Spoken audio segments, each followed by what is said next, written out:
Selamat pagi anak teacher di rumah, apa kabar pada pagi hari ini? Senang ketemu kembali dengan teacher dalam video pembelajaran kali ini. Hari kita akan belajar dengan materi yang baru, yaitu materi hari ini adalah materi kalimat.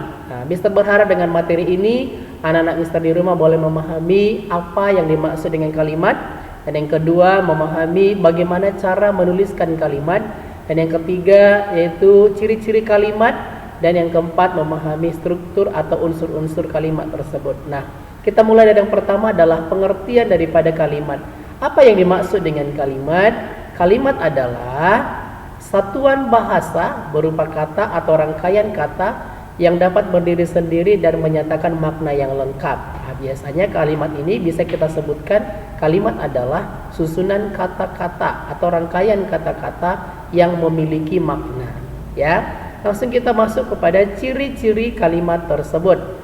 Yang pertama adalah, ciri-ciri kalimat itu terdiri atas 3 bagian. Ada banyak, tapi hari ini kita bahas 3. Yang pertama adalah terdiri atas subjek dan predikat. Paling tidak, kalau dia hanya terdiri subjek dan predikat, subjek dan predikat saja, itu sudah dinyatakan sebagai kalimat. Misalnya contohnya, saya belajar.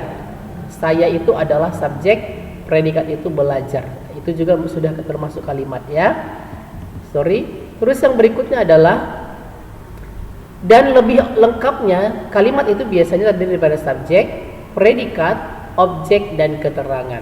Misalnya, saya belajar bahasa Inggris di rumah. Nah, itu sudah lengkap, ada subjek, predikat, objek, dan keterangannya. Terus yang kedua adalah secara tertulis kalimat diawali dengan huruf besar. Ya, huruf besar awalnya, huruf besar. Misalnya, saya membaca buku, S-nya itu, S-nya itu huruf besar. Membaca buku. Terus yang berikutnya adalah diakhiri dengan tanda baca seperti titik. Saya membaca buku, titik. S-nya huruf besar. Setelah kita tulis buku, maka langsung diakhiri dengan tanda titik.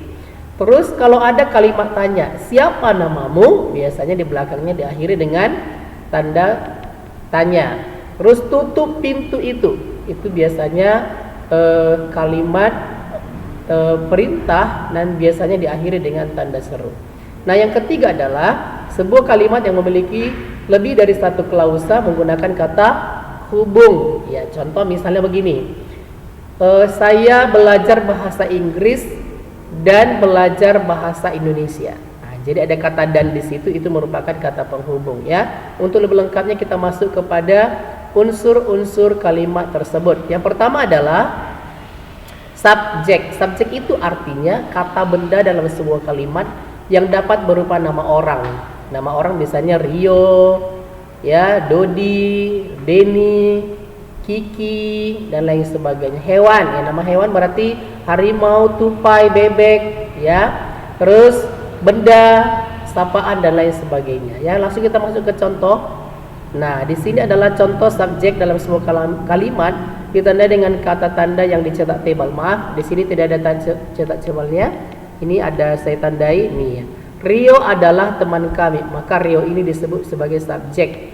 Ayah kami sedang lomba memancing. Nah, ayah kami disebut sebagai subjek. Oke, terus misalnya contoh lain adalah, misalnya Ancela sedang menonton televisi, maka Ancela itu disebut sebagai subjek. Harimau menerkam musuhnya, maka harimau itu disebut sebagai subjek, dan lain sebagainya. Terus yang kedua adalah unsur yang kedua, yaitu predikat. Predikat adalah bagian yang menandai apa yang telah diucapkan atau dituliskan oleh pihak pertama. Nah, contohnya begini, predikat itu yang dicetak miring. Ya, predikat itu biasanya adalah kata kerja, ya, kata kerja. Kata kerja berarti melakukan tindakan. Nih, menonton TV terlalu dekat dapat membahayakan kesehatan mata, maka predikatnya adalah membahayakan. Nah, contoh kedua, Kurnia membaca koran hari ini, maka membaca itu disebut dengan predikat. Contoh yang ketiga misalnya apa? Harimau memakan hewan lain. Nah, berarti memakan itu merupakan predikat. Oke. Terus unsur yang berikutnya adalah objek. Apa yang dimaksud dengan objek? Objek adalah sebuah hal atau perkara yang akan menjadi topik pembicaraan. Nah, contohnya dalam kalimat, lihat yang bercetak miring. Saya mencintai bangsa Indonesia. Jadi saya mencintai bangsa Indonesia. Berarti bangsa Indonesia merupakan objek.